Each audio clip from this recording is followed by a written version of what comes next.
मानव जगत लाइव में आपका स्वागत है।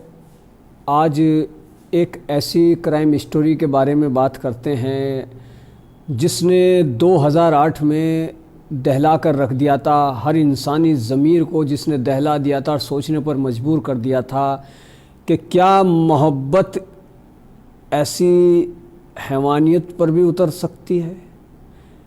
ये मामला 14-15 अप्रैल की रात का है। 2008 में 14-15 अप्रैल की रात अमरोहा के कस्बे हसनपुर से सटे गांव 52 खेड़ी में ये घटना घटित हुई थी। ये दिल दहला देना वाला मामला सामने आया था।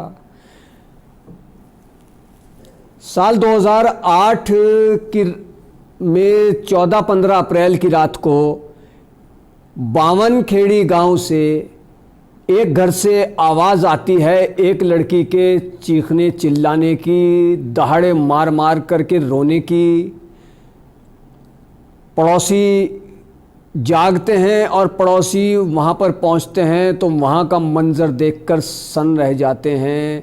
घर में एक एक करके 7 लाशें पड़ी हुई थी और सिर्फ उस घर में एक लड़की जिसका नाम शबनम था वो बची थी। और वो कह रही थी कि उसके घर में लुटेरे घुस गए थे, बदमाश घुस गए थे और उन्होंने उसके पूरे परिवार का कत्ल कर दिया।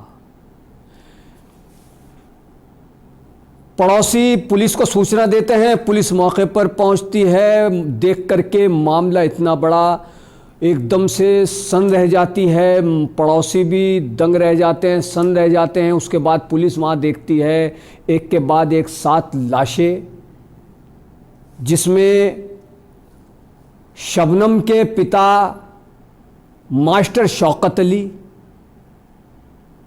की लाश से लेकर के शबनम के 17 महीने के भतीजे तक की लाश शामिल थी।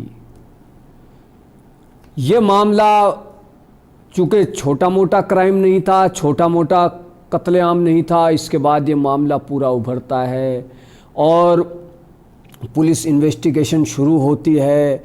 मामला मीडिया की सुर्खियों में छा जाता है। उसके बाद पुलिस अपनी तफ्तीश शुरू करती है। अब सबसे बड़ा सवाल ये कि बदमाश आए तो आए कैसे। घर का मजबूत दरवाज़ा लोहे का वो बंद था, उसके बाद छत से कोई ऐसा रास्ता नहीं कि जिससे आया जा सके। तो पुलिस के सामने ये अजीब व गरीब स्थिति कि आखिर हुआ तो हुआ क्या। तो उसके बाद पुलिस अपनी जांच में जुट जाती है। जब जांच में जुट जाती है तो पुलिस को कहीं से कोई सबूत हाथ नहीं लगता। अजीब व गरीब मामला, हर किसी की सहानुभूति, हमदर्दी। एक वाहिद घर में बची हुई लड़की जिसकी उम्र 25 साल शबनम के साथ के है, इस पर कैसा जुल्म हो गया, इसके पूरे परिवार का कत्लेआम कर दिया गया। तो सबकी जो हमदर्दी वो शबनम के साथ होती है। हर कोई इस पर इज़हारे अफसोस करता है। उस वक्त की जो तत्कालीन चीफ मिनिस्टर मायावती वो भी गांव पहुंचती हैं और उसके प्रति वो भी हमदर्दी का इज़हार करती हैं। और इस दौरान कई पुलिस अधिकारियों के ट्रांसफ़र भी होते हैं, ख़ास तौर से मकामी, और कुछ पुलिस अफसरों को इस मामले के खुलासे की जिम्मेदारी दी जाती है। अब शबनम के घर में जिन लोगों का कत्ल हुआ था उनमें 7 लोगों का कत्ल हुआ था, जिनमें शबनम के पिता मास्टर शौकत अली, माँ हाशमी, 2 भाई जिनका नाम अनीस और राशिद, भाभी अंजुम और उसी दिन उसके घर में उसकी फुफेरी बहन भी आई हुई थी जिसका नाम राबिया था, उसका भी कत्ल किया गया था। इनको कुल्हाड़ी से इनकी गर्दन पर वार करके इनको मौत की नींद सुलाया गया था और 17 महीने के भतीजे जिसका नाम अर्श था उसका गला घोंटकर कत्ल किया गया था। तो ये मामला जब मीडिया की सुर्खियों में आता है और बहुत ज़्यादा ये मामला, चूंकि हल्का फुल्का मामला नहीं था, 7 इंसानों का कत्ल हुआ था। उसके बाद उस वक्त की चीफ मिनिस्टर मायावती जी भी वहाँ पर पहुँचती हैं और वो भी क्या मामले पर बड़ी इज़हार अफसोस करती हैं और पुलिस को निर्देश देती हैं कि इस मामले का जल्दी से जल्दी खुलासा होना चाहिए। कातिल कौन है? पुलिस के सामने सबसे बड़ा सवाल ये कि कातिल कौन, क्योंकि कोई भी ऐसा, लेकिन इसमें एक चीज़ थी कि पुलिस को जिस तरीके से ये कत्ल हुए थे, कहीं ना कहीं पुलिस को इसमें कुछ ये भी लग रहा था कि कोई जानकार ही शामिल होता है। पुलिस को पोस्टमार्टम रिपोर्ट का इंतज़ार था, लाशों को पोस्टमार्टम के लिए भेज दिया गया था। पुलिस इंतज़ार कर रही थी कि पोस्टमार्टम रिपोर्ट आए। जब पोस्टमार्टम रिपोर्ट आती है तो इस मामले का रुख मुड़ जाता है, क्योंकि पोस्टमार्टम रिपोर्ट में जो बात एक मेन सामने आई थी वो ये थी कि कत्ल से पहले घर के सभी लोगों को, उस बच्चे को छोड़ करके जो 17 महीने का था जिसका नाम अर्श था, बाकी सभी 6 लोगों को नींद की गोलियां या नशा वगैरह दिया गया था और उसके बाद उनका कत्ल किया गया था। अब पुलिस के सामने यह मामला कि कत्ल करने से पहले कातिल नशा क्यों देगा? कोई लुटेरे आएंगे घर में, लूटने के इरादे से बदमाश आएंगे तो वो कत्ल करेंगे, उससे पहले कैसे किसी को कुछ खिला सकते हैं? तो पुलिस के सामने बड़ा मामला। दूसरी बात एक और कि घर में 7 लोगों का कत्ल होता है और सिर्फ एक शबनम बचती है, उसको बदमाश कुछ नहीं कहते और वो शोर मचाती है कि बदमाश आ गए हैं, लुटेरे घुस गए हैं, कत्ल करके चले गए हैं। तो ये भी बड़ा मामला। शबनम के एक खरोंच तक नहीं, और वो घर में मौजूद जिस वक्त बदमाशों ने कत्लेआम किया उसको कैसे मालूम नहीं चला? शोर उसने बाद में कैसे मचाया? अब पुलिस तफ्तीश में जुटती है।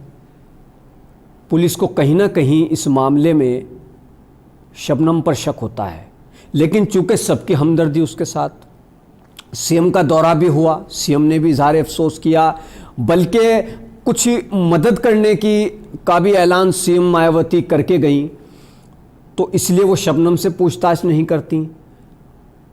पुलिस जो है इस मामले की तफ्तीश में पूरी तरीके से जुट जाती है, जांच में जुट जाती है।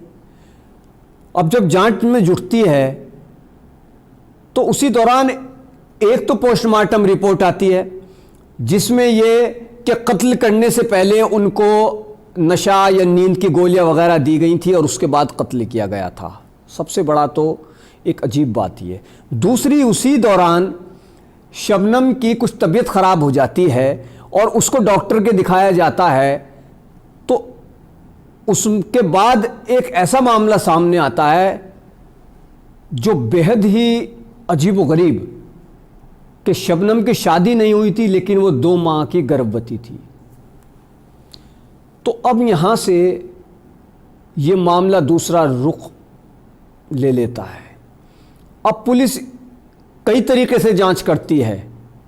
पहला मामला कि बदमाश आए, लुटेरे आए बकौल शबनम के और उन्होंने कत्ल कर दिया, लेकिन पोस्टमार्टम रिपोर्ट में यह कि कत्ल करने से पहले उनको सुलाया गया था बच्चे को छोड़ करके।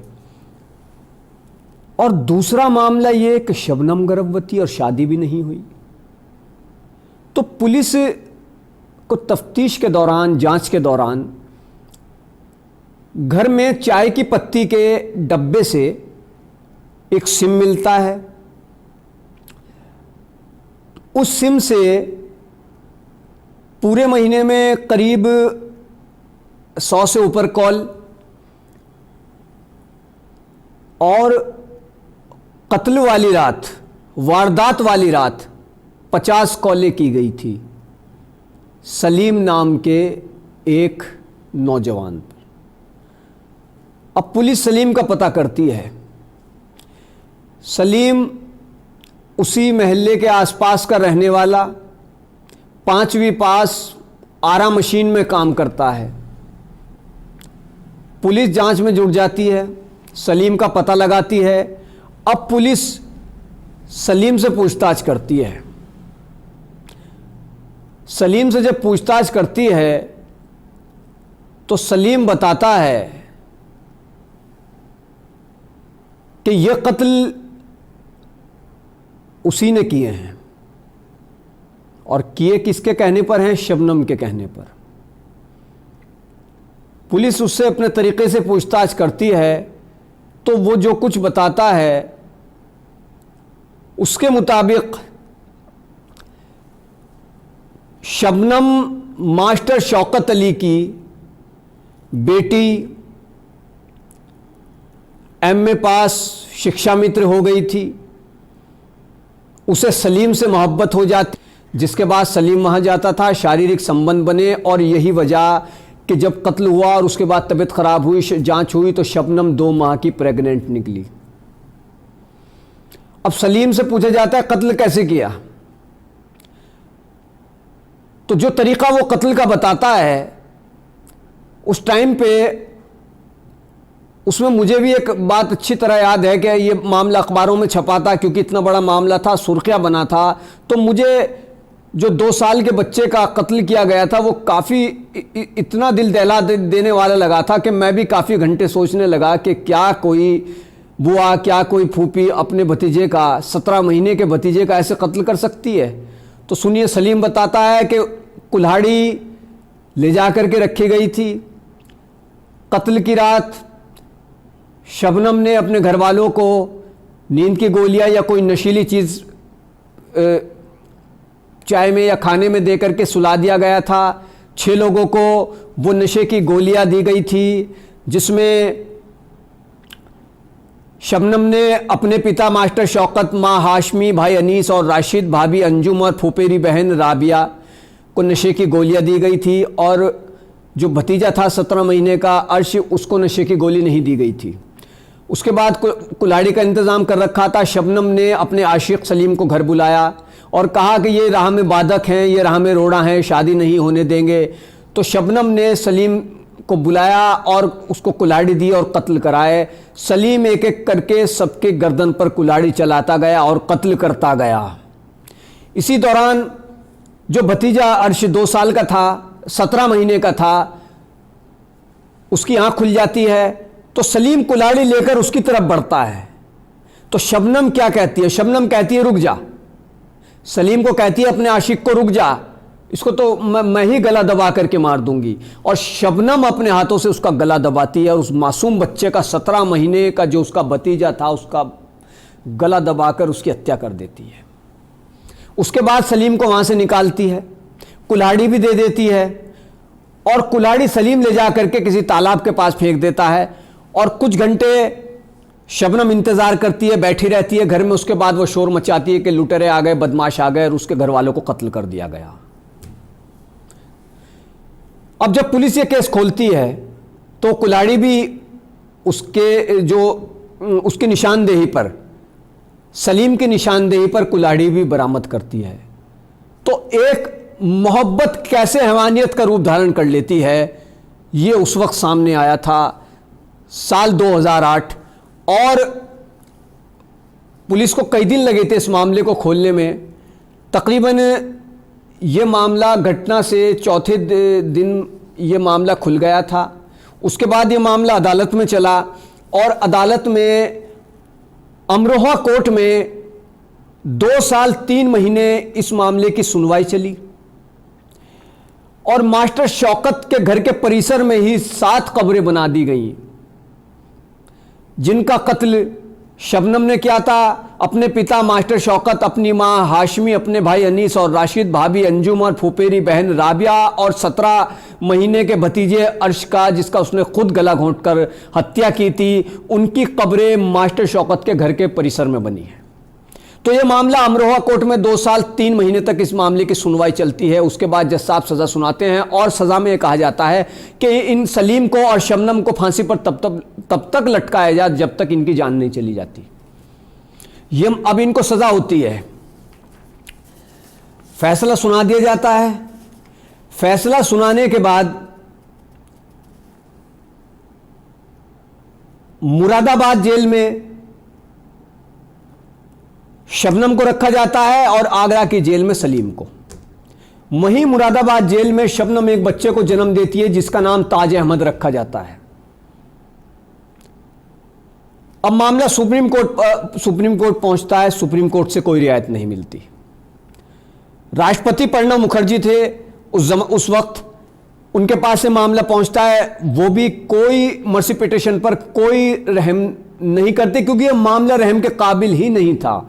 जिसने भी इस मामले को सुना उसका यह कहना था कि अगर फांसी से भी कोई बड़ी सजा हो तो वो इन कातिलों को मिलनी चाहिए। इस मामले में एक पहलू और है, वो यह है कि कहते हैं कि कुदरत भी सजा देती है। तो कुदरत ने देखो कैसे सजा दी, यह भी मैं आपके सामने रखना चाहूंगा। कुदरत ने ऐसे सजा दी कि जब शबनम के बेटा हुआ, उसका नाम ताज अहमद रखा गया, तो कानून के मुताबिक शबनम उस बच्चे को सिर्फ 7 साल लग सकती थी जेल के अंदर। 7 साल वो बच्चा रहा, बड़े लाड प्यार से पाला, मोहब्बत से शफकत से उस बच्चे को पाला गया। उसके बाद 7 साल के बाद, चूंकि कत्ल उसकी मां ने किया था और जेल में उसको रहना है, कानून बच्चे को सजा नहीं देता, लेकिन हाँ लालन पालन पोषण की वजह से 7 साल तक वो बच्चा वहां रखा जाता है। और उसके बाद एक कमेटी पहुंचती है, वो कहती है कि अब आपको ये बच्चे को बाहर रखना होगा या तो हमें सौंप दीजिए। तो शबनम तैयार नहीं होती, रोती है, बिलखती है। वो कहती है हम आपसे 1 महीने बाद बात करेंगे, क्योंकि बच्चे को तो सजा नहीं दी जा सकती। बच्चा 7 साल का हो जाता है। अब उसमें शबनम जिस वक्त ट्यूशन पढ़ती थी, तब वो अपने किसी दोस्त की ट्यूशन की फीस जमा करती है और वो दोस्त शबनम से जेल में मिलने की कोशिश करता है। वो भी ये सोचता है कि आखिर एक पढ़ाने वाली, और बकौल उसके मुताबिक उस दोस्त के कि शबनम जोक भी सुनाती थी और बहुत अच्छी फैमिली से थी और पढ़ी लिखी थी और ट्यूशन की फीस जमा की थी उसने उसकी, तो आखिर वो इतना घिनौना काम कैसे कर सकती है। तो जब पता लगता है कि बहरहाल उसने ये काम किया है और इश्क का जुनून उसके सर पर सवार हुआ, वो हैवानियत पर उतर आई, उसने अपने 7 घर वालों का सलीम के साथ मिलकर कत्ल कर दिया। तो जब पता लगता है कि वो बच्चा, उसके एक बच्चा पैदा हुआ है जेल में ही और उसकी उम्र 7 साल हो चुकी है, तो वो उस बच्चे को लेने की कोशिश करते हैं। वो पहले शबनम से मुरादाबाद जेल में कई बार मिलने को, लेकिन शबनम उनसे नहीं मिलती। और एक दिन उनके पास सरकार की ओर से पैगाम आता है कि शबनम उनसे मिलना चाहती है, तो वो शबनम से मिलने जाते हैं। तो कहती है कि आप मेरे बच्चे को ले जाओ, लेकिन रोती तड़पती बहुत है शबनम। देखिए यहां पर कुदरत का ये निज़ाम, कुदरत का ये कानून, कुदरत का ये इंसाफ कि शबनम ने, वो शबनम जो अपने सारे घर वालों का कत्ल कर दिया और 17 साल के मासूम भतीजे को अपने हाथ से गला घोंटकर जिसने कत्ल किया, वो अपने बच्चे के लिए तड़पती है और चाहती है कि बच्चा उसी के साथ रहे, लेकिन बच्चा उसके साथ कैसे रखें। तो वो बच्चा अपने उस दोस्त को देती है और उसकी पत्नी को देती है कि, और कहती है कि इसका ध्यान रखना और इसको मेरे गांव मत ले जाना, क्योंकि लोग ताने देंगे, कोई क्या कहेगा, कोई क्या कहेगा। तो वो ना चाहते हुए भी अपने उस बच्चे को अपने दोस्त को दे देती है। तो अब जो ताज़ा अपडेट है उसके मुताबिक वो बहुत अच्छे तरीके से उसको रख रहे हैं, अपने बेटे की तरह उससे मोहब्बत कर रहे हैं। और ये लगाया कि उनके कोई औलाद नहीं है, सिर्फ़ एक वो शबनम का ही बेटा है ताज अहमद, जिसकी वो अपनी औलाद की तरह परवरिश कर रहे हैं। तो ये मामला बड़ा सनसनीखेज़, दिल को दहला देने वाला। और जब से ये मामला हुआ उस बावनखेड़ी गांव में, बावनखेड़ी में उस दिन के बाद से किसी शबनम ने किसी घर में जन्म नहीं लिया। यानी उस गांव में बच्चियाँ पैदा हुई, लेकिन किसी ने अपनी बच्ची का नाम, अपनी लड़की का नाम शबनम नहीं रखा। ये उस शबनम से नफ़रत का नतीजा। लोग कहते हैं कि फांसी से भी बड़ी अगर सज़ा हो तो वो उसे मिलनी चाहिए, क्योंकि उस शबनम ने ऐसा काम किया था कि कि जो शायद एक इंसान नहीं कर सकता है, एक जानवर भी नहीं कर सकता। ये इतना खतरनाक काम था। उसने किसी को नहीं छोड़ा। और आखिर मिला क्या? देखिए, बुराई का अंजाम हमेशा बुरा होता है। किसी भी मामले को देख लीजिए, हमेशा बुराई का अंजाम बुरा होगा। जैसा आप करेंगे उसका फल वैसा मिलेगा, जैसा शबनम और सलीम को मिला। और इसमें मैंने कहीं पढ़ा था, ये याद नहीं कि किस अखबार में या कहीं चैनल पर, कि एक बार जब अदालत में पेशी के दौरान सलीम का और शबनम का सामना हुआ तो दोनों ने एक दूसरे पर इल्ज़ाम लगाए कत्ल के, कि तूने कत्ल किया, उसने कहा तूने कत्ल कराया, इस तरीके से। तो ये क्या मोहब्बत है? ये कोई मोहब्बत नहीं है, सिर्फ हैवानियत है। अब फांसी के फंदे को शबनम और सलीम का इंतज़ार है।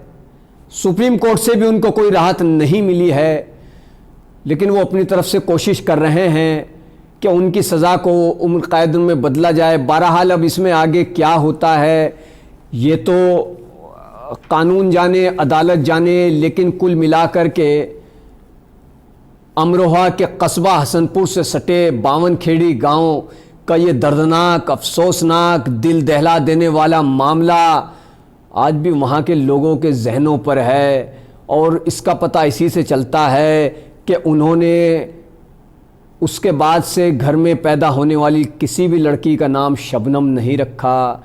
जगत को ज़्यादा से ज़्यादा सब्सक्राइब कीजिए, वीडियो को शेयर कीजिए, लाइक कीजिए।